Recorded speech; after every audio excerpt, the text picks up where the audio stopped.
bien, la rentrée s'annonce de manière fort favorable, que ce soit au niveau des adhésions qui ont doublé en plus d'un an, que ce soit au niveau de l'organisation du mouvement, qui voit se créer de plus en plus de sections, de noyaux locaux un peu partout en Wallonie et à Bruxelles, ou que ce soit l'attention médiatique qui est continue, oui, nous pouvons être très optimistes pour cette rentrée. Rajoutons à cela l'ouverture d'un secrétariat à Bruxelles, mais je pense que nous y reviendrons tantôt, et aussi l'organisation d'une grande fête politique et familiale le 8 septembre prochain, à laquelle d'ailleurs j'invite tous les sympathisants. Je pense que l'on peut dire qu'effectivement Nation est en train de se mettre en ordre de bataille pour les prochaines élections de mai 2014.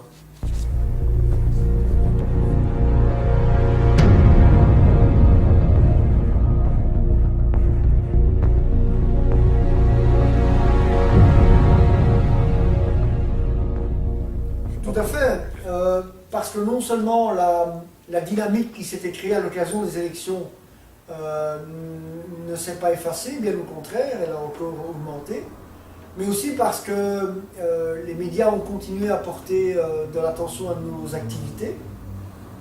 Et tout cela, je crois, tout simplement parce que nos résultats au communal d'octobre 2012, je rappelle quand même qu'à Evere, par exemple, nous avons fait jusqu'à 4,5% des voix. Eh bien, ces résultats ont démontré qu'il était totalement possible de faire à la fois de l'électoralisme et à la fois de l'activisme. Mais pour cela, évidemment, il faut le faire dans le cadre d'une stratégie claire, pensée à l'avance et qu'on essaye d'appliquer. De plus, la préélection nous a apporté de nouvelles forces au sein du mouvement, ce qui évidemment a aidé à le développer.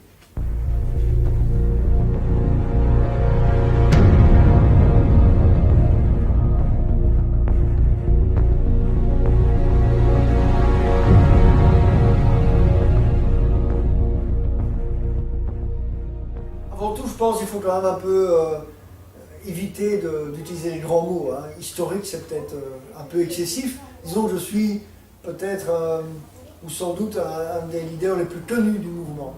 Mais ce n'est pas ça qui compte. À Nation, nous sommes une équipe. Il y a un esprit d'équipe où l'intérêt du groupe passe avant les intérêts individuels. C'est aussi dans ce cadre-là que nous faisons de la politique d'ailleurs. Pour nous, nous faisons de la politique pour l'intérêt du plus grand nombre et pas pour quelques petits intérêts privés. Mais donc pour en venir au mouvement, c'est une équipe dont la direction d'ailleurs est collégiale. C'est une direction qui est élue à chaque congrès du mouvement par les membres. Et nous sommes actuellement les seuls dans le paysage nationaliste, je veux dire, francophone, à pratiquer ainsi. Nous sommes les seuls dont la direction est élue régulièrement par ses membres. Et dans cette direction, qui est donc composée de 3 personnes, Jean-Pierre Demolle, Pascal Cornet et moi-même, eh bien nous nous exprimons à tour de rôle pour présenter les arguments du mouvement. Et cela continuera comme ça. Il n'y a pas chez nous de grands chefs absolus. Au contraire, nous sommes une équipe qui travaillons en interne et en démocratie interne importante au sein du mouvement. Maintenant, il est en fait évident que la presse se focalise un peu sur moi. C'est dû sans doute à 2 choses. La première, c'est que je suis déjà un ancien militant, ça fait longtemps que je milite dans le camp nationaliste. Et la deuxième, c'est que je dois sans doute avoir une démarche atypique par rapport à ce que les journalistes connaissent dans le monde politique, c'est-à-dire que j'ai une fâcheuse tendance à rester fidèle à mes engagements, à mes amitiés et à mes idéaux. Ça doit échanger, donc forcément, ils doivent être un peu intrigués par une personne comme moi. Oui.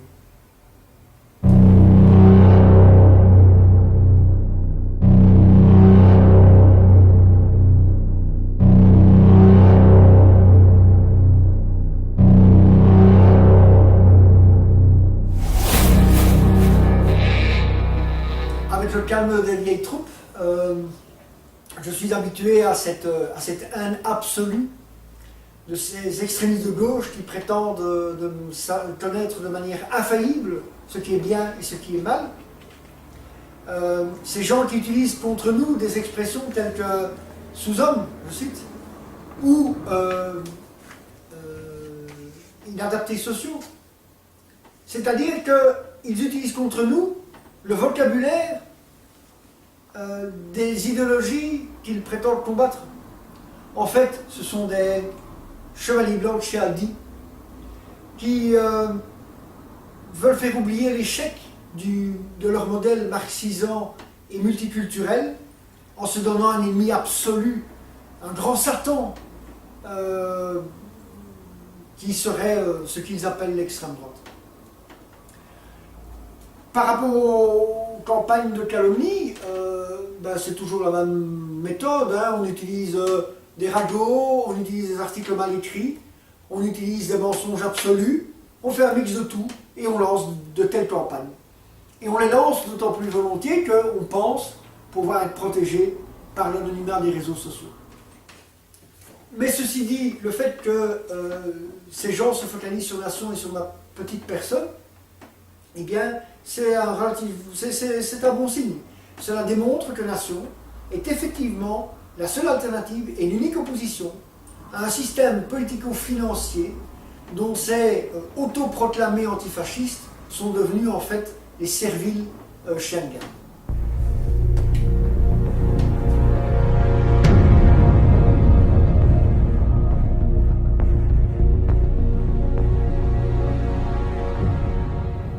C'est un plus, hein, en tout état de cause, c'est un plus. Ceci dit, il faut quand même savoir que ce n'est pas la première fois que nous ouvrons un secrétariat. Nous en avons déjà eu deux. Tous les deux étaient situés sur la commune d'Ixelles. Mais effectivement, pendant trop longtemps, ça nous a manqué.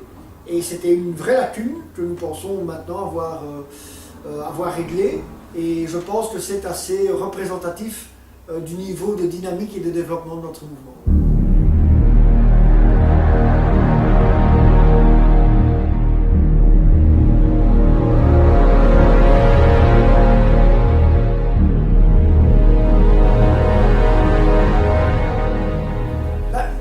C'est à nous à le faire connaître et c'est à nous à l'expliquer. Le solidarisme, ce concept solidariste, qu'on pourrait résumer par le fait qu'il n'y a pas de justice sociale possible sans nation et qu'une nation n'est pas possible s'il n'y règne pas une vraie justice sociale, est selon nous aujourd'hui la seule alternative à ce qu'on appelle la gauche caviar ou la droite saumon. Aujourd'hui, la gauche n'existe plus que par et pour le vote immigré. La droite traditionnelle a totalement disparu. Et ce qu'on appelle la droite nationale, ce que j'appellerais l'extrême droite classique, qui est une d'essence néolibérale, a totalement échoué. Et aujourd'hui, les gens qui, comme nous, se disent socio-identitaires, donc solidaristes, sont les seuls opposants à ce système politico-financier. Et je pense que ce concept de solidarisme expliqué de cette manière-là aux gens n'est pas si abstrait que ça.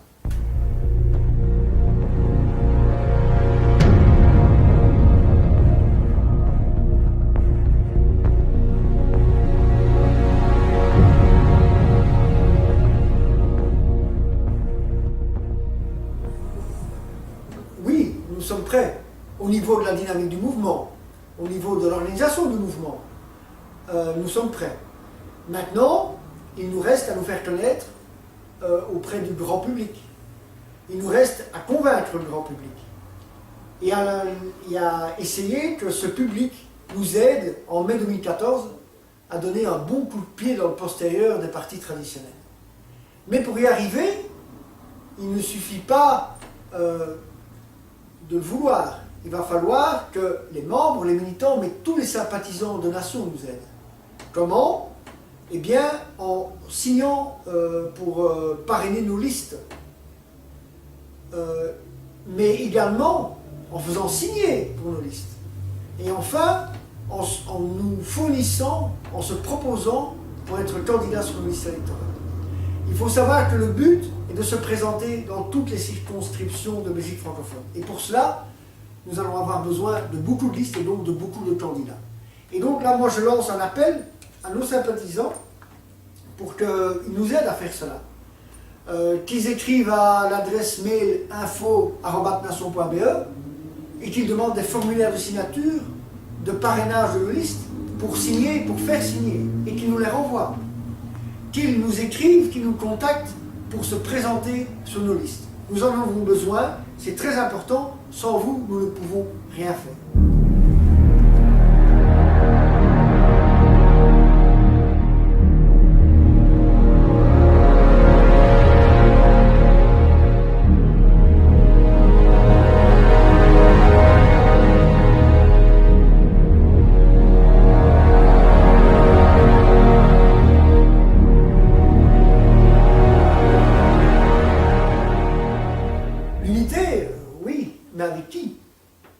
Du côté de la droite nationale, ce qu'on pourrait appeler l'extrême droite, il n'existe plus que quelques groupes virtuels qui ne font que se disputer entre eux ou à faire scission.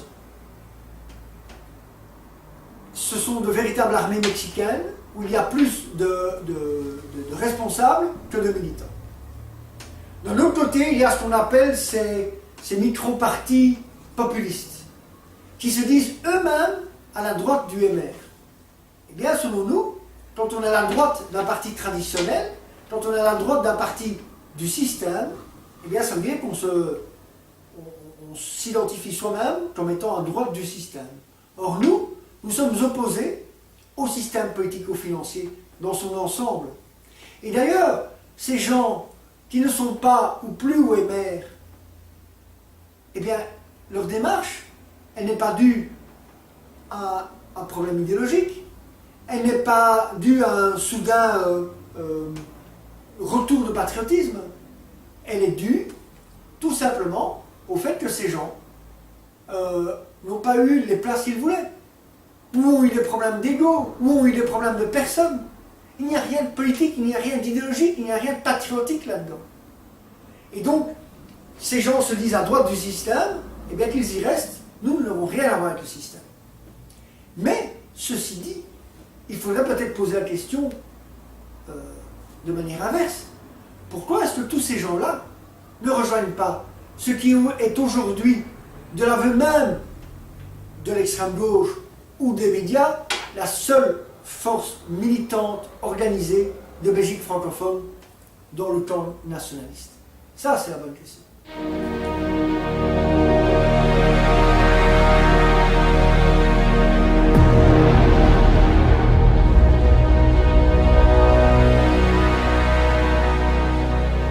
Bien, ce triangle signifie que nous sommes des résistants à la charia et à l'islamisation de notre société.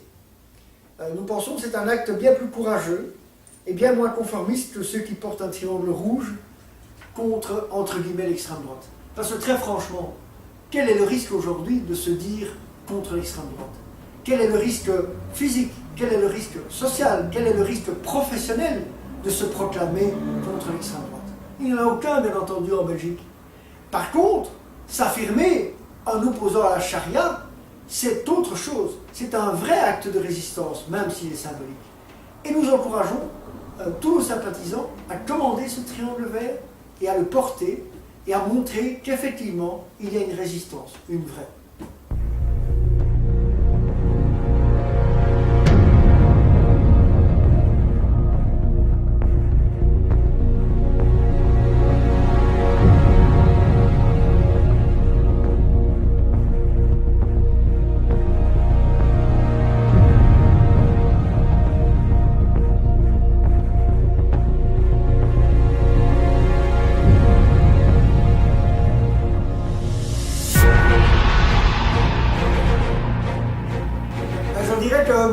Il ne faut pas se tromper, les élections de mai 2014 seront un tournant. Un tournant d'abord parce que ces élections permettront de renouveler toutes les assemblées. Parlement fédéral, parlements régionaux, parlement européen. Mais aussi parce que notre société évolue, et pas dans un bon sens. Elle évolue sur un plan sociétal, elle évolue sur un plan civilisationnel même.